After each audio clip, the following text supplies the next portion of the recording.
guys, welcome back to my channel. In today's video, I'm going to show you how to take off the parking brake for your 2020 Ford Expedition.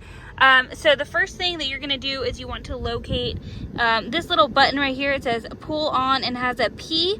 It has like a little circle around it. In order to remove the brake sign, you're actually going to need to step on the brake itself, and you're going to push that down. So you're going to push it in like I just did, and the brake will be gone. So that is it. And then if you want to utilize the parking brake, you're going to pull it to turn it on. So you're going to pull towards you.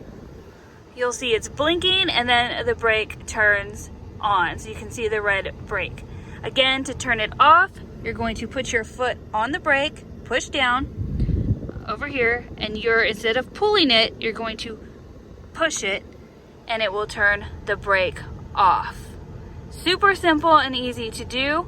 But yeah, definitely make sure if you're on any sort of incline to put the parking brake. Hope you guys thought this video was helpful. If it did, make sure you hit the like button. Don't forget to subscribe, and I'll catch you in the next one. Bye!